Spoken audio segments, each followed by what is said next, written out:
हाय, आपके साथ मैं हूँ Surabhi Sharma. India TV YouTube channel subscribe करिए, बेल आइकन दबाएं।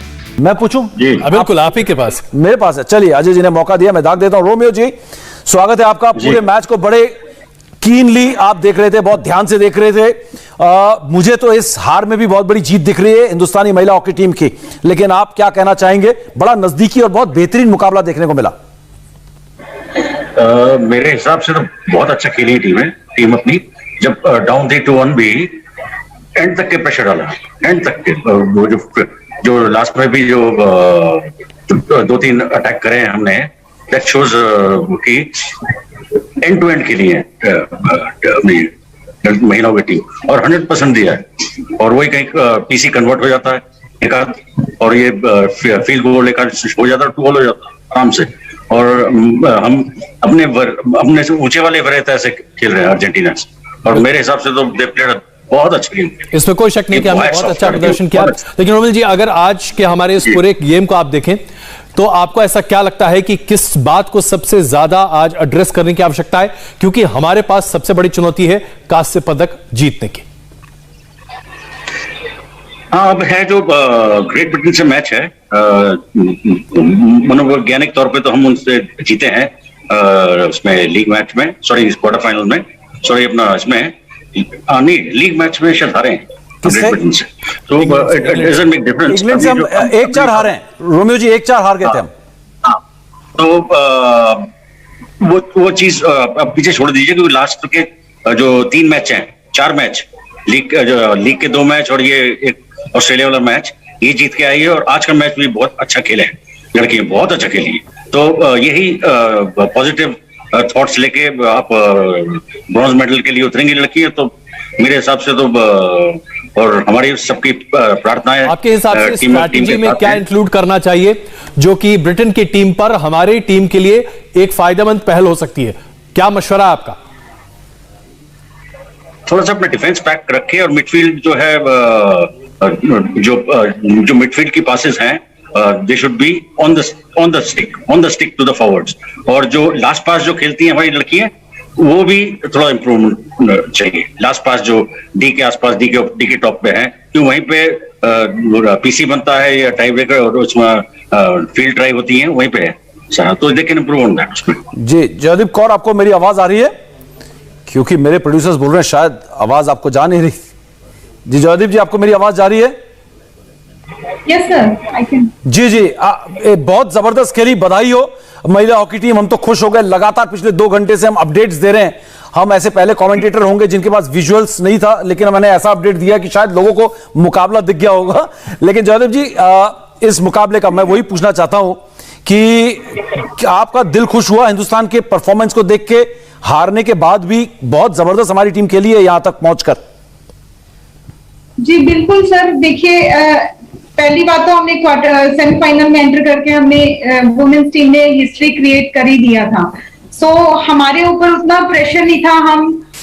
हमें सिर्फ जस्ट अपना बेस्ट खेलना था जो हमारी टीम खेली है। Just because of little bit जो हमारी सम अनफोर्स्ड एरर हुई है, उनकी वजह से हमारे पीसी कंसीड हो गए। सो rather than that we played very well our team।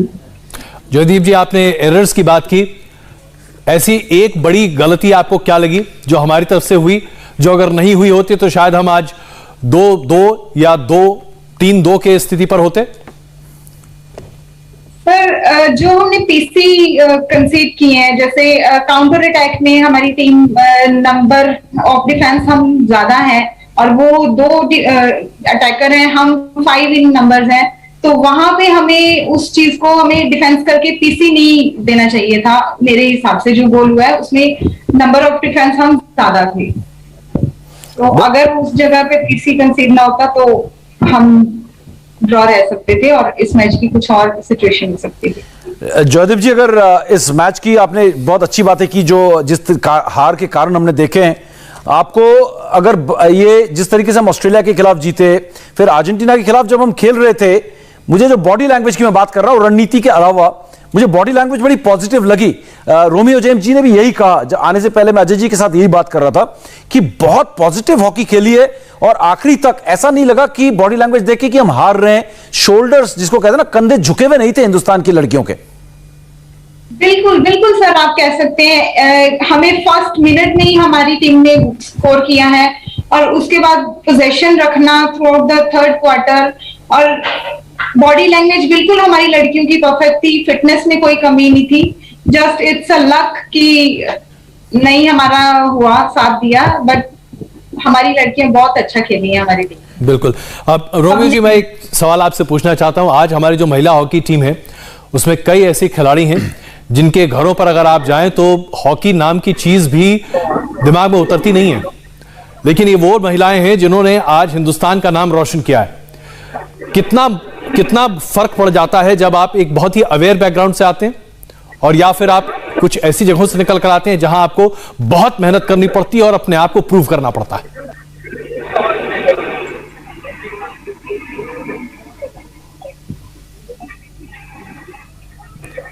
Romeo जी, ये सवाल आपके लिए था। जी, हेलो जी हाँ, मैं रिपीट करेंगे प्लीज? मैं देखने लग गया था। मैं सवाल ये आपसे पूछ रहा हूं कि हमारी जो हॉकी टीम है जिसने अभी इतना जबरदस्त प्रदर्शन दिखाया, हम सबों को इतना गौरवान्वित किया है, इस हॉकी टीम में ज्यादातर खिलाड़ी ऐसे हैं जो कि ऐसे बैकग्राउंड से आते हैं जहां पर हॉकी की चिड़िया का नाम है, ये भी लोग बहुत अच्छे से नहीं जानते थे। इस परिप्रेक्ष्य में जब आप देखते हैं, इस कॉन्टेक्स्ट में जब आप देखते हैं, तो वो लोग जो कि गेम को बहुत अच्छे से पहले से समझते चले आ रहे हैं, जिनको हर तरह का सपोर्ट मिलता है, उसमें कितना फर्क पड़ जाता है और खिलाड़ियों को अपना ओरिएंटेशन कितना चेंज करना पड़ता है? देखिए, जो है आपका जो क्वेश्चन है बहुत अहमियत रखता है, बहुत इंपॉर्टेंट है, क्योंकि जो हमारे जो बच्चे खेलते हैं वो गांव से आते हैं, और जहाँ पे एस्ट्रोटर्फ नहीं होती और चट मैदान होता है ग्रास का, और ग्रास पे डिफरेंट हॉकी और चट मैदान डिफरेंट हॉकी है, तो वो बेसिक वहाँ पे अपने सीखते हैं, गोलकीपिंग का जैसे जैसे ना उसमें। जब वो टर्फ पे आते हैं तो उनका बेसिक ऑलरेडी स्ट्रांग हो गए होते हैं, बेसिक जो है उन्होंने ग्रास का और चट का करा, तो एस्ट्रोटर्फ पे आते आके बिल्कुल इनका टोटली चेंज आएगा, है ना। ग्रास हॉकी और एस्ट्रोटर्फ हॉकी बिल्कुल चेंज आएगी। तो मेरे हिसाब से जहां जहां पे से बच्चे लड़की आई हैं, जौन जिले से, जैसे ऑल ओवर इंडिया से आई है, ठीक है, तो जौन जिले से आई है वहां पे टर्फ लगे तो बच्चे वहां पे एटलीस्ट बेसिक जो है स्टार्ट करेंगे एस्ट्रोटर्फ से, so we can come up उस पे। तो जो कि है हॉलैंड में है, ऑस्ट्रेलिया में है, तो सब सारे जो अर्जेंटीना में भी आप देखे जाए तो बेसिक जो है वो स्टार्ट करते हैं एस्ट्रोटर्फ से ही। तो बेसिक स्ट्रॉन्ग है कि मैं भी कोचिंग करता हूँ बच्चों की, तो बेसिक चेंज करना जो उनकी ऑलरेडी बन गई है ना स्टाइल, वो चेंज करना बहुत मुश्किल, it takes years in unlearn करके और लर्न करना बहुत मुश्किल है एज अ कोच फिर उसमें ना। तो आपका क्वेश्चन बहुत अहमियत रखता है, तो हमारे जो हमारे एडमिनिस्ट्रेटर्स हैं उनको ये ध्यान देना चाहिए, तो हॉकी ऑटोमेटिकली ऊपर आएगी। और इस जो लड़कियों ने जज्बा दिखाया है और कितना अच्छा खेली है, तो 100% इट शुड कम अप। हमारे साथ एक और शख्स हैं, एक और बड़े तगड़े और हैंडसम एक पर्सनालिटी बैठी हुई है, वो आप सोच रहे होंगे वो हमने उनसे सवाल ही नहीं किया, उनसे सवाल मैं कर लेता हूं। जयप्रकाश जी हमारे साथ हैं और रेसलर हैं, और आज रेसलर ने भी कमाल किया है, रवि दहिया ने 57 किलोग्राम वर्ग में, और वो फाइनल में पहुंच गए। गोल्ड मेडल या सिल्वर मेडल उनका पक्का हो चुका है। जयप्रकाश जी, रवि दहिया की हर तरफ चर्चा हो रही है महिला हॉकी टीम के साथ साथ, क्योंकि पहले पहलवान है इस ओलंपिक्स में जिन्होंने फाइनल में जगह बनाई और गोल्ड या सिल्वर पक्का किया है। लेकिन सबसे बड़ी बात जो कमबैक उन्होंने किया 2-9 से पिछड़ने के बाद, क्या कहते हैं आप, यहां पे गोल्ड दिख रहा है या सिल्वर दिख रहा है? और इस सेमीफाइनल बाउट के बारे में पहले जयप्रकाश जी आप बताएं, क्या जबरदस्त फाइट किया रवि दहिया ने? देखिए, बहुत अच्छी कुश्ती हुई, बड़ी अच्छी शुरुआत हुई, लेकिन शुरू में एक दाव होता है फितले, उसको किसी तरह उसने उसको फितले में ले लिया और राउंड करते हुए वो चला गया। वो दाव ऐसा है कि उसमें कोई बड़ी मुश्किल से बच पाता है। ये तो किस्मत अच्छी रही। उसके बाद इतनी जोर दमखम से फिर वापस आया, वापस आने के बाद में फिर 2-3 पॉइंट लिए, उसके बाद पूरा उठा के जब कुछ सेकंड बचे थे, 46 सेकंड, उठा के पटक के चित कर दिया। तो मज़ा इतना आया कि सब लोग उछलने लगे, हम लोग भी कूद रहे थे, सारा देश कूद रहा था। और आने वाला जो ये कुश्ती होगी गोल्ड के लिए, मैं आपसे आज वादा कर रहा हूँ कि ये गोल्ड होगा कल हमारा, आपसे वादा है। क्या बात, ये इतना अच्छा पहलवान, इतनी अच्छी ट्रेनिंग लोगों को मिली है। हाँ। और जी ये हम शुरू से मान के चल रहे हैं, इनको गोल्ड मेडल कल होगा। और जो हमारे इनको जो सुविधाएं, जो मेहनतें इन लोगों ने की है, हमारे पहलवानों ने बहुत मेहनत करके यहाँ तक पहुंचे हैं। जयप्रकाश जी, मैं जो आखिरी लम्हों का जो और मैच था, इसमें मैं एक चीज और बता दूं, जो हमारे फेडरेशन के अध्यक्ष हैं ब्रजभूषण शरण सिंह जी। जयप्रकाश जी, मैं क्षमा चाहता हूं, आपको बीच में रोक रहा हूं। जयप्रकाश जी, क्षमा चाहता हूं, आपको बीच में रोक रहा हूं। प्रधानमंत्री नरेंद्र मोदी जी ने अभी ट्वीट किया है हॉकी टीम के परफॉर्मेंस पर। उन्होंने लिखा है, one of the things we will remember Tokyo 2020 for is stupendous performance by our hockey team today and through the games our women hockey team played with grit and showcased great skill. Proud of the team. Best of luck for the game ahead and for future endeavors. प्रधानमंत्री नरेंद्र मोदी ने भी जबरदस्त तारीफ की है हमारे hockey team के, महिला हॉकी टीम की। उनका यह कहना है कि जिस जज्बे के साथ, जिस परफॉर्मेंस के साथ हॉकी टीम ने अपना परफॉर्मेंस सामने रखा है, वो भारतीय टीम के दृढ़ निश्चय को सामने प्रदर्शित करता है और खास करके प्रदर्शित करता है कि हमारी महिला हॉकी टीम कितने बेहतर प्रदर्शन के साथ, क्या स्किल यानी कि क्या मैन्यूवरेबिलिटी उनके पास थी। गर्व है उन्हें इस टीम पर, यह बात गौर कीजिएगा, गर्व है प्रधानमंत्री नरेंद्र मोदी को इस टीम पर। बेस्ट ऑफ लक कहा है उन्होंने ब्रॉन्ज मेडल के इस मुकाबले के लिए और फ्यूचर के यानी कि भविष्य के सभी आने वाले मैचेस के लिए। प्रधानमंत्री जी की तरफ से यह प्रोत्साहन भरा ट्वीट अपने आप प्रदर्शित करता है कि आज हिंदुस्तान की जनभावना भारतीय महिला हॉकी टीम को लेकर क्या है, और यह जनभावना लगातार बनी हुई है क्योंकि यह एक बहुत बड़ी उपलब्धि है जिसके बारे में हम लगातार चर्चा कर रहे हैं। राजगुरु जी हाँ, बिल्कुल। लेकिन हम जयप्रकाश जी की बात सुन रहे थे और उन्होंने भी एक वादा किया है, मैं बात को दोहरा रहा हूं जो जयप्रकाश जी ने कहा है कि हम कल गोल्ड मेडल देने वाले हैं हिंदुस्तान को। Gold medal, GOLD। हिंदुस्तान, हमने क्या लिखा है, इंडिया मांगे गोल्ड। अभी हम फुल स्क्रीन में नहीं देख रहे, जब देखेंगे हम शुरुआत से कह रहे हैं इंडिया मांगे गोल्ड। और कल ये हमारी जो रिक्वेस्ट है, हमारी जो उम्मीदें हैं, सपना है, ये वो जो पूरा होगा यहां पर। तो यहां पर जयप्रकाश जी आप कह रहे थे कि गोल्ड पक्का है, ये रेसलिंग है और साथ में जज्बा भी है। वजह क्या है कि गोल्ड पक्का आप कह रहे हैं कल? जी देखिए उसकी लड़न देखिए आपने सब लोगों ने कुश्ती देखी, पूरे देश ने उसकी क्या एक पीछे जाने के बाद गलती से पीछे हो गए और उसको जाने के बाद किस तरह से उसने उसको कवर किया है। नहीं, क्या होता है कि पहलवान डरने लगता है, पीछे हटने लगता है, अरे यार ये तो दोबारा ये दाव ना कर दे, दोबारा ये नहीं कर दे। लेकिन उसने कितना मजबूती दिखाई और उस बात से नहीं डरा और आखिर में उठा के उसको बाई फॉल चित किया। तो ये सब बड़ी मेहनत की होती है, उसके साथ दुआएं हैं, लोग उसे दुआएं करें, पूरा हिंदुस्तान। जो आपने बाई फॉल ट्रिप की बात की, गोल्ड मेडल होगा, ये देखते बन रहा था। ये क्या कोई खास टेक्निक है जिसके जरिए दया ने ये काम किया? क्योंकि ऐसा लगा जैसे कि अचानक उठाया दे दबा है। नहीं, पट में घुस के पूरा उठाया, पूरा पट के अंदर घुसे, उठा के पूरा नीचे पटका और जब तक नहीं छोड़ा, जब तक रेफरी ने कह नहीं दिया कि फाउल हो गया, फाउल होने के बाद उसको छोड़ दिया जी। अगर गलती से वो इसी तरह से चित नहीं होता और टाइम पास कर देता तो खाली 2 पॉइंट मिलने थे। लेकिन उसने इतनी हिम्मत करके उसको पटक के और उसको दबा के रखा और जब उसको चित करके फाउल करके बाहर कर दिया। बिल्कुल। और जयप्रकाश जी, मैं बाकी कमेंटेटर्स को भी सुन रहा था जो इंटरनेशनल रेसलर हैं, वो ये कह रहे थे कि फिटनेस के लिहाज से रवि दहिया की फिटनेस इस वक्त दुनिया के टॉप रेसलर्स में जो है वो टॉप में है, बिल्कुल, मतलब सबसे फिट रेसलर्स में से दुनिया के। बहुत फिट है और बहुत अच्छे से समझदारी से लड़ता है, बहुत ही अच्छी उसकी कुश्ती है और आप कल का इंतजार करिए और बहुत अच्छा रिजल्ट मिलेगा। गौरव बिदुड़ी जी इस वक्त हमारे साथ बहुत हमें उम्मीद है, 100% हम लोगों को उम्मीद है। जयप्रकाश जी पूरी उम्मीद के साथ हैं। राजगुरु, जो रेसलिंग रवि दहिया ने की है जी, वो वाकई में उम्मीद जो है, मुझे लग रहा है कि ये जो गोल्ड है वो दिखने लगा है मुझे, क्योंकि वाकई में लग रहा है कि हॉट फेवरेट है इस फाइनल को जीतने के लिए 57 किलोग्राम वेट कैटेगरी वाला। बिल्कुल, लेकिन अभी तक हम जो अपनी बॉक्सिंग की बाउट्स देखे हैं और जो अभी हमने परफॉर्मेंस देखा है लोवीना का, ये अपने आप में बहुत उम्मीदें भी जगाता है। हमारे साथ पूर्व बॉक्सर भी जुड़ चुके हैं, क्यों नहीं आप पहला सवाल पूछते हैं? जी हाँ, गौरव हमारे साथ अब से कुछ देर पहले इंडिया टीम में लाइव थी लवलीना, और लवलीना ने कई सारी बातें की, लेकिन लवलीना की जो ताकत हमें दिखी वो ये थी कि जब उन्होंने बोला कि मेरे को गुस्सा आता ही नहीं है, मैं गुस्सा भी जो करती हूं ना वो दिखाने के लिए करती हूं जिससे कि मैं एग्रेसिव लगूं, तो ये इनकी सबसे बड़ी ताकत है। आपको लगता है कि गुस्सा नहीं आता, बड़े काम कंपोज्ड बॉक्सिंग करती है वो?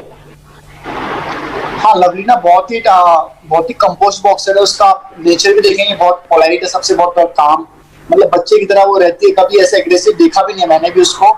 एंड हमारा स्पोर्ट्स पर्सन का जितना भी हमारा जो एग्रेशन होता है वो सारा रिंग में निकलता है या ग्राउंड पे निकलता है, तो वही है हमारे स्पोर्ट्स पर्सन की कैपेबिलिटी जो होती है।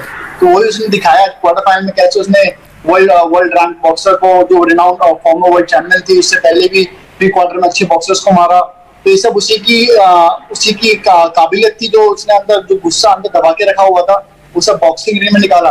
तो हम लोगों को बॉक्सर्स को बोलते हैं लोग रोड पे फाइट करते होंगे, ये सब करते होंगे, नहीं, हमारा मेन फोकस होता है रिंग में, हमारा गुस्सा सिर्फ रिंग में निकलता है। बिल्कुल, वो इसने दिखाया और देश के लिए मेडल लेके आई।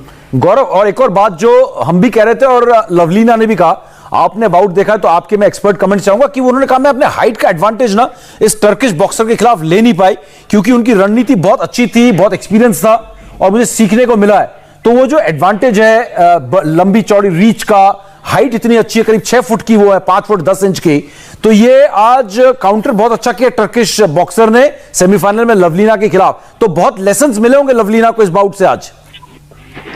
बिल्कुल सर, आपने जैसे अभी रिसेंटली अमित पंघल की फाइट देखी होगी, तो लवलीना का भी लॉन्ग रेंज वाला गेम है और अमित पंघल का भी वो डिफेंसिव और लॉन्ग रेंज खेलता है। और दोनों का ओपोनेंट में एक सिमिलैरिटी थी, दोनों तो बॉक्सर रश कर रहे थे। हमारी जो टर्किश बॉक्सर थी अभी लवलीना के साथ, वो भी रश कर रही थी पहले राउंड में। लवलीना फिर भी ठीक खेला, सेम अमित ने भी पहला राउंड अच्छा खेला, बट उसके बाद उनका जो मे बी प्लानिंग थी, समवेयर उनका जो टैक्टिक्स को लेके चले थे वो थोड़ा सा चल नहीं पाया। और जो अदर बॉक्सर का था, जैसे हमारे कोलंबिया का बॉक्सर था अमित के साथ, और इसके साथ हमारा टर्किश था, वो रुकी नहीं क्योंकि लॉन्ग रेंज खेला फर्स्ट राउंड में, बट उसके बाद भी वो रश करते रहे और लवलीना पे और अमित पे काफी प्रेशर आया और डिफेंसिव मूवमेंट में आ गए वो, और उस चक्कर में उनकी बॉडी एग्जॉस्ट हो गई और ना तो सेकंड राउंड में चल पाए उसके बाद, और थर्ड राउंड में फिर वो और डाउन हो गई। बिकॉज अदर बॉक्सर के जो मे बी जो उनकी प्लानिंग थी काफी अच्छी थी, बिकॉज लंबे बॉक्सर के जितने पास से खेलेंगे उतना अच्छा होता है, क्योंकि उसके हाथ पूरे खुल नहीं पाते हैं। वो इस टर्किश बॉक्सर ने किया, वो उसके साथ रश करती रही और उससे चिपक के खेलती रही और कनेक्टेड पंच मारती रही, और डेफिनेटली फिर वो राउंड लेगी सारे। बिल्कुल, जॉयदीप कौर के पास मैं जाना चाहूंगा अजय जी, क्योंकि जॉय जो है बहुत आ रहा है हिंदुस्तान के पास। एक और जॉय का हम इंतजार कर रहे हैं और वो जॉय है हॉकी के मैदान से महिला हॉकी टीम के ब्रॉन्ज मेडल मुकाबले के लिए। और जैसा कि रोमियो जी ने कहा, दिग्गज खिलाड़ी है रोमियो जेम्स, और साथ में जॉयदीप कौर भी महिलाओं की दिग्गज हॉकी प्लेयर रही हैं। तो ये क्या ब्रॉन्ज मेडल मैच के लिए अब आपको जो एक, जैसा कि रोमियो जी ने कहा कि हम 1-4 से ब्रिटेन के खिलाफ आ रहे थे, उसी के खिलाफ अब हमें ब्रॉन्ज मेडल मैच खेलना है। एक कि आप उस टीम से हार चुके हो, दूसरा आप सेमीफाइनल हार के जा रहे हो, तो आप के लिए कितना बड़ा चैलेंज है कि अपने आप को रीग्रुप करें, इस हार को भूलें, अपने अंदर खुशी वापस लेकर आएं और इस ब्रॉन्ज मेडल मैच में जाकर अपना मैच खेलें और इस ब्रॉन्ज को जीतें। क्या चांसेस लग रहे हैं कि महिला हॉकी टीम की तरफ से जॉय आएगा, जैसे रेसलर्स से आ रहा है, जैसा बॉक्सर ने दिया है, महिला हॉकी टीम की तरफ से भी हमें परसों एक जॉयदीप यानी कि एक ब्रॉन्ज मेडल दिखेगा? बिल्कुल सर, देखिए मुझे पूरी उम्मीद है कि हमारी टीम कुछ न कुछ ऐसा जरूर करेगी।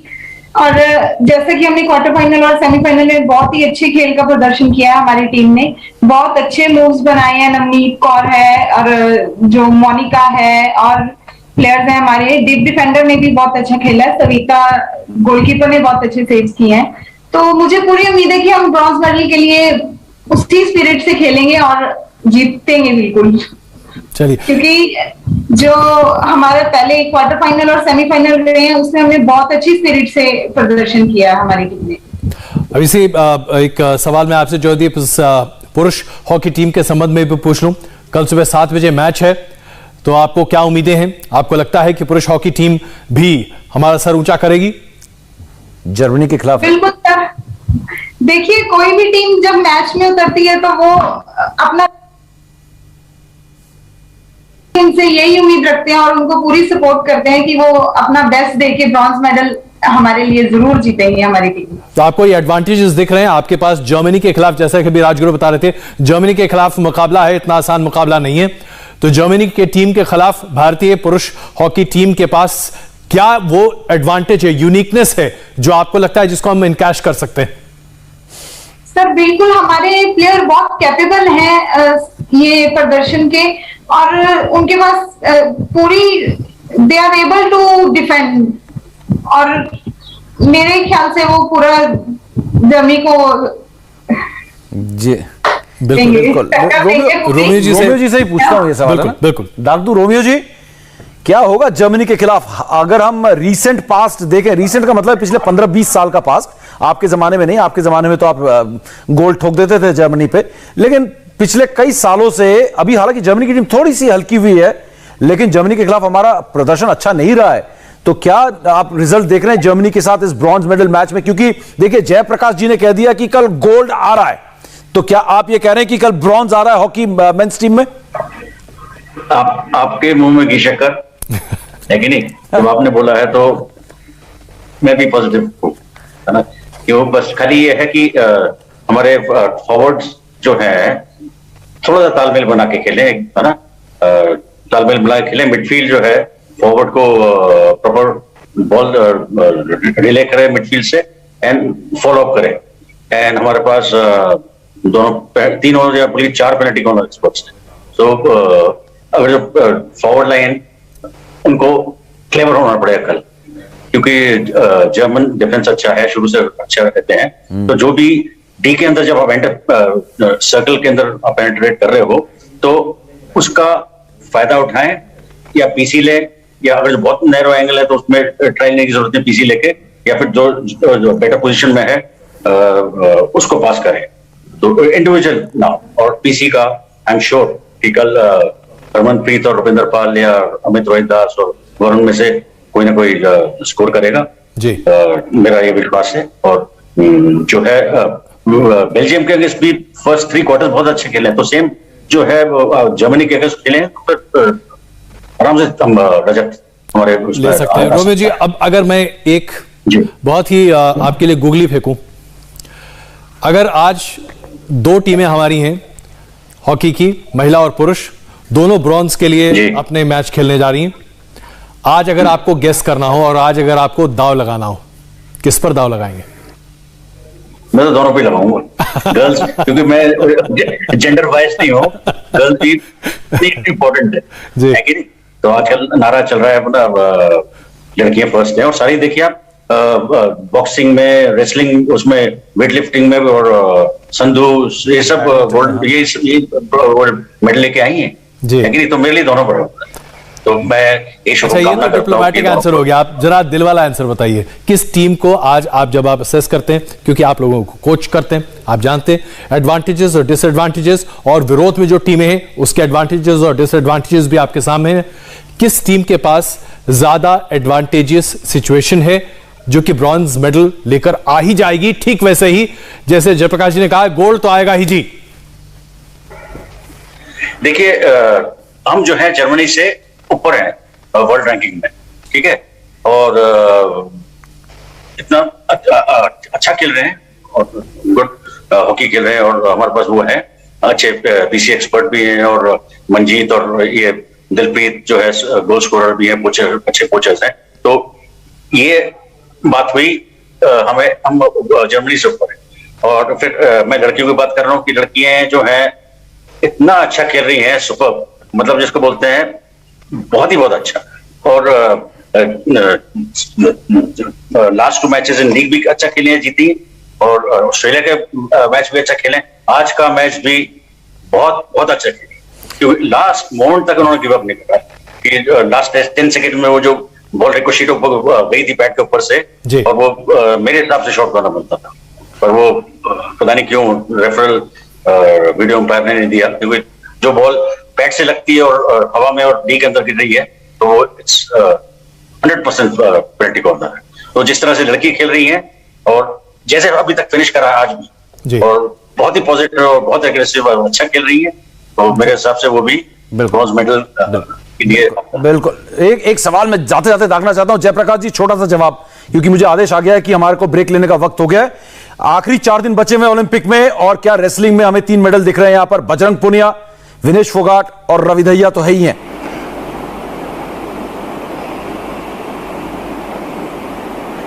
देखिए, बजरंग पुनिया जी का भी मेडल होगा जी, और विनेश फोगाट का भी मेडल होगा। बस। और दूसरा, अभी हमारा कल ब्रॉन्ज के लिए भी होना दीपक पूनिया का, तो लीजिए 4 दिन। ये भी काफी अच्छी लड़ाई होगी।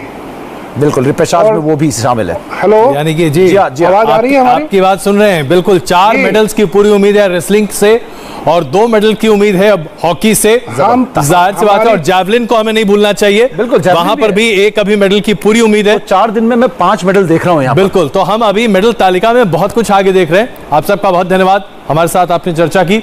और इसमें कोई शक नहीं है कि इस बार 2020 के ओलंपिक गेम्स में भारतीय टीम्स का, भारतीय पूरे पलटन का जो प्रदर्शन है वो अपने आप में प्रोत्साहित करता है, बताता है कि हम अब दुनिया में बड़ी धमक के साथ कहते हैं, सारे जहां से अच्छा हिंदुस्तान हमारा। वक्त आ रहा है हमारा साहब, बस इंतजार कीजिए।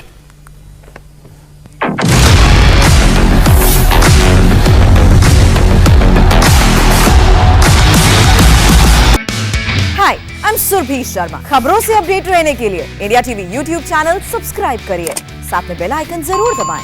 जुड़े रहें इंडिया टीवी के साथ।